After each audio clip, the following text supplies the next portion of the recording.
बड़े साहब की बीवी बच्चे की पैदाइश के बाद छोड़कर चली गई, जिस पर बड़े साहब ने अपने बच्चे को दूध पिलाने के लिए मुझे 50,000 तनख्वाह पर रख लिया।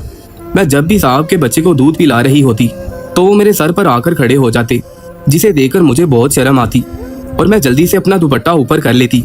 लेकिन मैं साहब को कुछ कह भी नहीं सकती थी, क्योंकि मुझे इस काम के 50,000 मिलते थे। एक दिन मैं कमरे में अकेली बैठी बच्चे को दूध पिला रही थी कि बड़े साहब ऊपर से आके और फिर मेरे साथ, मेरा नाम कमल है और मेरी शादी एक गरीब घराने में हुई। मेरा शोहर मेहनत मजदूरी करता था और उसकी तनख्वाह बहुत कम थी, जिससे घर का गुजारा बड़ी मुश्किल से हो रहा था। शादी के 1 साल बाद हमारा एक बच्चा भी हो गया, इसलिए मैं उसे ही संभालने में लगी रहती। मैं उसे छोड़कर कहीं पर भी बाहर काम के लिए नहीं जा सकती थी। एक बार मेरे हमसाये ने मुझसे एक ऐसी बात कही जिसे सुनकर मैं हैरान रह गई और सोच में पड़ गई। लेकिन मुझे लगा कि शायद मेरा शोहर इस बात की इजाज़त नहीं देगा, क्योंकि वो काम ही कुछ ऐसा था। उसने कहा कि वो शहर में जिस सेठों के पास काम करता है उन्हें दूध पिलाने वाली औरत की ज़रूरत है जो उनके बच्चे को दूध पिला सके। ये सुनकर मैं चुप हो गई। वो कहने लगा कि वो बहुत अमीर है, लेकिन उस बच्चे की माँ छोड़कर चली गई है। वो सेठ अपने बेटे से बहुत मोहब्बत करता है, तो वो तुम्हें इसकी बहुत अच्छी कीमत देगा। मैंने कहा कि मेरा शोहर शायद इस बात की इजाज़त ना दे। फिर पड़ोसी कहने लगा कि एक बार तुम मेरे साथ चलो और उनसे पूछो कि वो भला तुम्हें इस काम के कितने पैसे देंगे। अगर उन्होंने बहुत ज़्यादा रकम देने का कहा तो तुम्हारा शोहर इनकार नहीं करेगा, क्योंकि तुम लोगों को पैसों की ज़रूरत है और तुम्हारा शोहर है भी लालची किस्म का, इसलिए वो जल्दी मान जाएगा। इसके साथ वो तुम्हें महीने भर का घर का राशन भी देंगे, इससे तुम्हारा घर भी चल जाएगा। ये सोचकर मैं चुप सी हो गई थी। जाहिर सी बात है मेरा शोहर इतना ज़्यादा कमाता नहीं था और हमारे घर का उससे गुजारा नहीं हो पाता था। ना ही हम अच्छा खाते थे और ना ही अपनी औलाद के लिए कुछ ला सकते थे। मैं अपने बच्चे के लिए ये कदम उठाने को तैयार थी।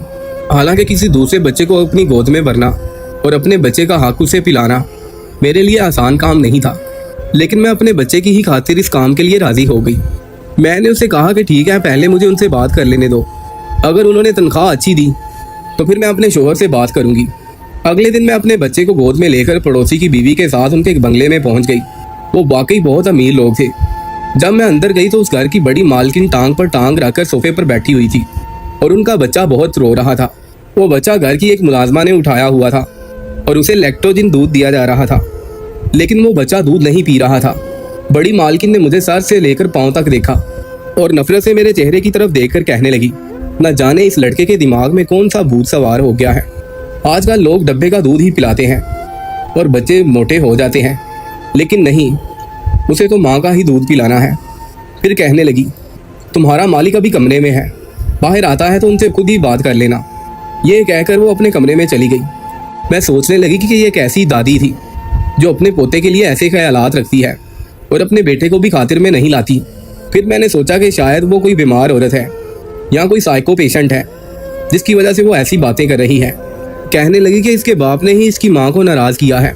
अब वो चली गई है तो वो कहाँ से माँ का दूध पिलाए, और न जाने किस दूसरी औरत को उठाकर बच्चे को दूध पिलाने के लिए ले आए हैं।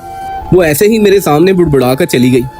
आजकल की मॉडर्न औरतें अपने बच्चों और पोतों पोतियों को नहीं संभालती, बल्कि मुलाजमों के हवाले कर देती हैं। मैंने गहरी सांस ली। मैं भी मजबूरी की खातिर ही यहाँ आई थी, क्योंकि मेरे पास ना तो इतने पैसे थे और ना ही अच्छी खुराक खाती कि जिससे मेरा बेटा सेहतमंद हो जाता। इस घर में सब कुछ था, लेकिन ये फिर भी अपनी औलाद को उसके हक से दूर रख रहे थे। कुछ ही देर बाद उस घर का मालिक कमरे से निकला और मेरी पड़ोसन से कहने लगा, क्या ये वही औरत है? पड़ोसन कहने लगी, जी जी मालिक, ये वही औरत है। मेरी गोद में पड़े मेरे बेटे को उसने बड़े गौर से देखा और फिर मैं थी भी पतली सी। वो कहने लगा कि इन्हें तो खुद खाने पीने की ज़रूरत है, ये भला मेरे बच्चे को क्या पालेगी। मैंने उसकी बात सुनकर कहा कि दिखने में मैं बेशक पतली हूँ, लेकिन खाना पीना तो ऊपर वाले के हाथ में होता है और मुझे बार बार कर दूध आता है। मेरी बात सुनकर उसने बड़े अजीब अंदाज से मुझे देखा। कहने लगा, मेरा बच्चा ठीक नहीं रहता क्योंकि उसे डब्बे वाला दूध पिलाया जाता है। मेरी बीवी मुझसे नाराज़ होकर चली गई है और मेरी माँ इस हक में नहीं कि मेरे बच्चे को किसी औरत का दूध पिलाया जाए। मैं अपने बच्चे की सेहत को लेकर कंप्रोमाइज़ नहीं कर सकता। मैंने कहा, आप मुझे कितने पैसे दे सकते हैं? मेरे सवाल पर वो कहने लगा कि जितने आप चाहें, मुझे पैसा देने में कोई एतराज़ नहीं है, मेरा बच्चा ठीक होना चाहिए। उसने मुझे महीने का 50,000 देने का वादा कर लिया। ये सुनकर मेरी हालत से आंखें फटी की फटी रह गईं। ये पैसे मेरी ज़रूरत से कहीं ज़्यादा थे और मैंने हाँ कर दी। फिर मैं घर आ गई। घर आकर जब मैंने अपने शोहर से ये बात कही तो पहले तो वो खामोश रहा, लेकिन थोड़ा सा मनाने पर उसने मुझे इस बात की इजाज़त दे दी। अगले दिन मैं जब उस बंगले में गई तो मालिक घर पर ही मौजूद था। उसने मुझे अपना बेटा पकड़ा दिया और कहने लगा कि आज आपको ये दिन भर यहीं रहना पड़ेगा, आप रात को 8 बजे के बाद घर जा सकती हैं। मैं अपने बच्चे को भी साथ लेकर आई थी। मैं मुलाजमा के साथ एक कमरे में चली गई। मैंने जब उस बच्चे को पकड़ा तो वो रोए जा रहा था। शायद उसे बहुत ज़्यादा भूख लगी थी। मैंने उसे अपने सीने से लगाया और उसे चुप करवाया। कुछ देर बाद वो सुकून में आया और सो गया। लेकिन उस बच्चे को मेरी गोद में देखकर मेरा बेटा मेरी तरफ गौर से देख रहा था। मेरे बच्चे की इतनी उम्र तो नहीं थी, लेकिन न जाने मुझे क्यों लग रहा था जैसे मेरे बच्चे को कुछ अच्छा नहीं लग रहा था। मैं अपने बच्चे के हक में किसी और को शामिल कर चुकी थी। मेरा बेटा बार बार मेरी गोद में आने की कोशिश कर रहा था, लेकिन उस वक्त मालिक का बच्चा मेरी गोद में था। मैं उसे ही चुप करवाने की कोशिश कर रही थी। मैंने अपने बेटे के चेहरे पर अजीब सी बेचैनी की कैफियत देखी थी। कुछ ही देर में मालिक का बेटा सो चुका था। मेरा बेटा जब भी मेरी तरफ आने की कोशिश करता तो मैं उसे खुद से दूर कर देती। मुझे लग रहा था कि जैसे मेरा बेटा रो देगा, इसलिए मैंने उसे एक खिलौना पकड़ा दिया, जिसे देखकर वो चुप हो गया। मैंने उस बच्चे को बेड पर लिटा दिया। फिर मेरे बच्चे को भूख लग गई। उसका भी सोने का वक्त था। मैंने अपने बच्चे को भी सुला दिया, लेकिन मैं सोचने लगी कि मैं उसे कहाँ लिटाऊं। बेड तो उस मालिक का था। मैंने अपने बेटे को अपनी गोद में ही लिटा दिया और खुद भी वहां पर जमीन पर बैठी रही। अभी मुझे बैठे कुछ ही देर हुई थी कि कमरे का दरवाजा खुला। एक नौकरानी कमरे में दाखिल हुई। उसके हाथ में दूध का एक गिलास था। उसने मुझे वो पकड़ाया। वो कहने लगी कि ये मालिक ने आपके लिए भेजा है और तुम्हें कुछ फ्रूट भी ला कर देंगे जो तुम्हें खाने पड़ेंगे। ये सुनकर मुझे हैरत हुई। मैंने कहा कि मैं ये इतना सब कुछ कैसे खाऊंगी। वो कहने लगी कि ये मालिक साहब ने कहा है। वो कह रहे थे कि आप जितना ज़्यादा खाएंगी उतना अच्छा आपको दूध आएगा और उससे मेरा बेटा भी सेहतमंद रहेगा। ये सुनकर मैंने दूध पी लिया। काफ़ी अरसा बाद मैंने खालस दूध पिया था, वरना तो मैं कभी कभी पतली सी चाय पिया करती थी। दूध पीते हुए न जाने क्यों मेरी आंखें भर आईं। वक्त भी इंसान को कैसा कैसा दिन दिखाता है।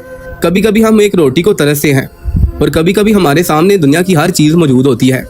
मैं जब हफ्ता 15 दिन वहाँ पर जाती रही तो मेरी सेहत बहुत अच्छी होने लगी। लेकिन एक चीज़ मैंने नोट की थी कि मैं जब भी बच्चे को दूध पिलाने के लिए कमरे में जाती थी तो कुछ ही देर बाद मालिक भी कमरे में आ जाता था और मुझे बड़ी अजीब नज़रों से देखता था। एक औरत मर्द की नज़र को पहचान सकती है, इसलिए मुझे भी उसकी नज़रों से बहुत उलझन महसूस होती थी। उसके आते ही मैं फ़ौरन अपने बच्चे को अपनी गोद से दूर कर देती। वो मुझसे अपने बेटे के बारे में पूछता। मुझे मालिक की यह हरकत बिल्कुल अच्छी नहीं लगती थी। वो कमरे का दरवाज़ा नॉक किए बगैर अंदर आता था। जब काफ़ी दिन ये सिलसिला जारी रहा तो एक दिन मैंने कह ही दिया कि देखिए मालिक, आप बार बार ऐसे कमरे में क्यों आ जाते हैं। कभी कभी मैंने पर्दा नहीं किया होता। ये सुनकर मालिक के माथे पर बल पड़ गई और फिर कहने लगा, तुम्हें क्या लगता है मैं जो तुम्हारी इतनी खिदमत करता हूँ वो फ्री में करता हूँ? मैंने तुम्हें अपने बच्चे के दूध पिलाने के लिए रखा हुआ है और जो मैं इतना कुछ तुम्हें खिलाता हूँ वो सिर्फ इसलिए खिलाता हूँ कि तुम्हारी सेहत अच्छी हो सके। अगर तुम्हारी सेहत अच्छी होगी तो मेरे बच्चे की भी सेहत बहुत अच्छी हो जाएगी। और मैं सिर्फ ये चेक करने के लिए आता हूँ कि कहीं तुम मेरे बच्चे की बजाय अपने बच्चे को तो नहीं दूध पिलाती और मेरे बच्चे को तवज्जो देने की बजाय सिर्फ अपने बच्चे को ही तो नहीं कहीं पकड़ कर रखती। ये सुनकर मुझे गुस्सा आ गया। मैंने कहा, साहब मैं कोई बेईमान थोड़ी हूँ। मैं अगर आपका खा रही हूँ तो आपके बच्चे को ही संभाल रही हूँ। ज़्यादा वक्त मैं आपके बच्चे को ही देती हूँ और उसे ही पहले दूध पिलाती हूँ। मालिक, मैं गरीब ज़रूर हूँ लेकिन नमक हराम नहीं हूँ। अगर आपको मुझ पर शक है तो आप किसी और औरत को ले आए। ये कहकर मैंने अपना बच्चा उठाया और बाहर जाने लगी। मालिक मुझे पीछे से पुकारता रहा, लेकिन मैंने उसकी एक ना सुनी और अपने घर आ गई। मैं गरीब ज़रूर थी लेकिन बगैरत नहीं थी। इतनी बातें सुनकर मैं भला वहाँ क्यों रुकती। एक मैं अपने बच्चे का हक उसके बेटे को पिला रही थी, उसका ख्याल भी रख रही थी। जब तक मैं वहाँ होती थी उसके बच्चे को ही संभालती थी और अपने बच्चे को खिलौनों से बहला फिसला रही थी। खैर यूं ही वक्त गुजर गया। एक रात मेरा शौहर घर वापस ना आया। रात के 10 बज गए। मैं बहुत परेशान हो गई। फिर मुझे किसी का फ़ोन आया और उसने मुझे बताया कि तुम्हारे शौहर का हादसा हो गया है, जल्दी से सिविल हॉस्पिटल पहुंच जाओ। मैं जल्दी से वहां पर पहुंच गई, लेकिन मुझे क्या खबर थी कि वहां मेरे शौहर की मौत की खबर मेरा इंतज़ार कर रही थी। मैं जब वहां पर पहुंची तो मेरा शौहर इस दुनिया में नहीं था। मैं दाढ़े मार मार कर रोने लगी, बहुत चीखती रही। कभी मैं अपने बच्चे को देखती तो कभी मैं अपने शौहर को। मुझे कुछ समझ नहीं आ रहा था कि मैं क्या करूं। हमारे घर में बहुत से लोग जमा थे। अगले दिन ही मेरे शौहर को दफन कर दिया गया। वो रात मेरे लिए सबसे भारी रात थी। मेरे बच्चे को कुछ पता नहीं था कि उसका बाप अब इस दुनिया में नहीं रहा।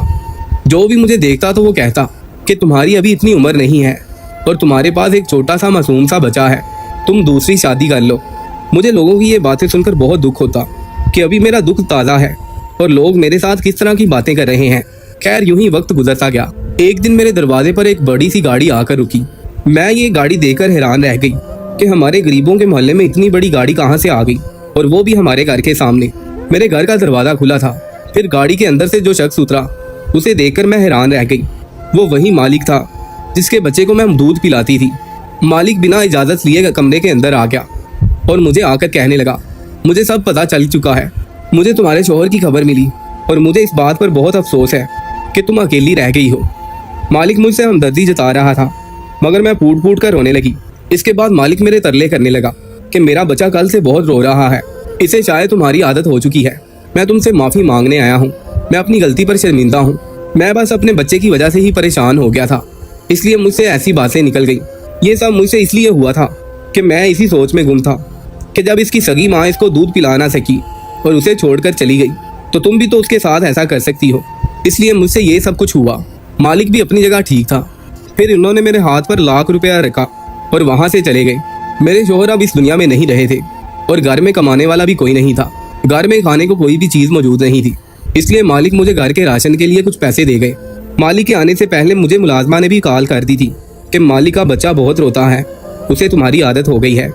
मालिक बच्चे को दूध पिलाने के लिए किसी दूसरी औरत को भी लेकर आया था, लेकिन वो बच्चा उसके पास जाकर भी चुप नहीं हो रहा था। उसे सिर्फ शायद तुम्हारी गोद में ही सुकून मिलता है, इसलिए तुम वापस आ जाओ।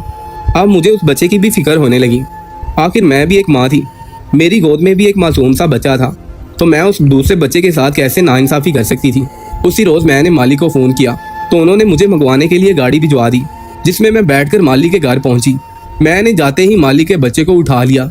मेरी गोद में आते ही वो फ़ौरन खामोश हो गया और खेलने लगा। वो हर वक्त मेरे पास ही रहता था। ये देखकर मालिक बहुत खुश हुआ। एक दिन मालिक मेरे पास आया और बोला, अगर तुम बेहतर समझो तो तुम यहीं रह लो। हमारे घर के पीछे खाली क्वार्टर मौजूद हैं, तुम वहाँ पर रह सकती हो। यहाँ पर तुम्हारे साथ दूसरी भी मुलाजमाएं होंगी जिससे तुम्हारा दिल लगा रहेगा।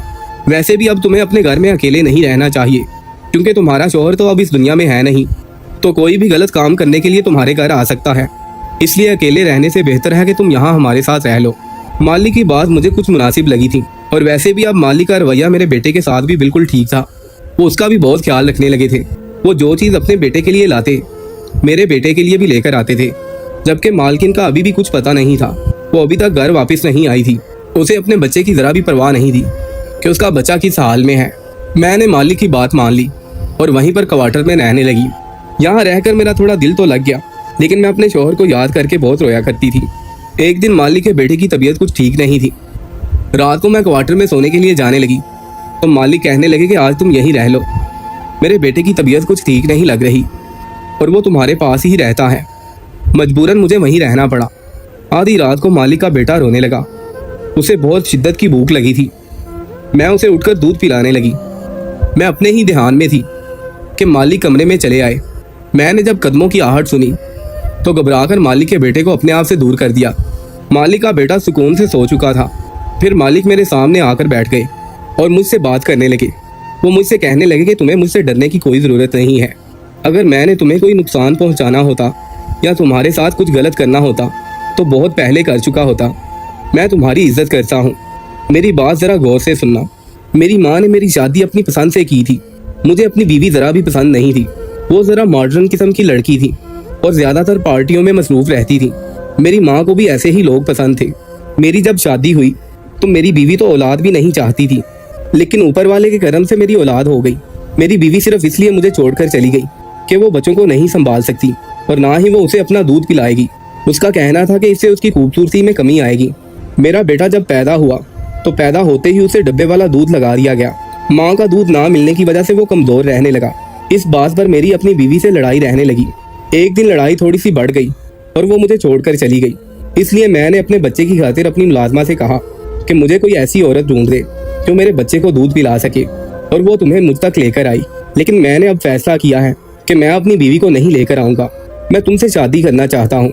तुम बहुत अच्छी औरत हो। तुमने मेरे बेटे को सगी माँ की तरह संभाला। हालांकि जो उसकी सगी माँ थी वो उसको छोड़कर चली गई, लेकिन तुमने उसका हक अदा किया। अपने बच्चे का हक मेरे बेटे को पिला दिया। और वैसे भी मैंने तुम में कोई ऐब नहीं देखा। तुम्हारा शौहर भी इस दुनिया में अब नहीं रहा और अभी तुम जवान हो, इस दुनिया में बिल्कुल अकेली हो। मैं नहीं चाहता कि तुम अगर मेरे घर में रहो तो कोई तुम पर शक करे, इसलिए तुम मेरे साथ शादी कर लो। मैं तुम्हारे बच्चे को भी अपना लूंगा और उसे बाप का प्यार दूंगा और तुम मेरे बेटे को माँ का प्यार देना। मैं भी नामुकम्मल हूँ और तुम भी नामुकम्मल हो, हम दोनों मिलकर एक दूसरे को मुकम्मल कर सकते हैं। मालिक की बातें सुनकर मैं फूट फूट कर रोने लगी। मालिक बिल्कुल ठीक कह रहे थे, मेरा इस दुनिया में कोई नहीं था। मैं तो ये भी नहीं कह सकती थी कि मालिक मैं किसी से पूछ कर फिर बताऊंगी। मुझे मालिक की बात ठीक लगी और मैंने हाँ कर दी। अगले ही रोज मालिक घर में कारी साहब को लेकर आए और चंद गवाहों की मौजूदगी में मालिक ने मुझसे निकाह कर लिया। मैं सोच भी नहीं सकती थी कि जिंदगी मुझे इस मोड़ पर भी लाएगी। निकाह के बाद मालिक ने एक अच्छा शौहर होने का सबूत दिया। उसने मेरे बेटे को बिल्कुल अपने बेटों की तरह पाला, उसको अपना नाम दिया और दोनों बच्चों की बहुत अच्छे तरीके से परवरिश की। आज हमारी शादी को 20 साल हो चुके हैं और मैं अपनी जिंदगी में बहुत खुश हूँ। मैं आज भी कभी कभी प्यार से उसे मालिक कहती हूँ, जिस पर वो मुझे डांटते हैं और कहते हैं कि इस घर की मालकिन तुम हो।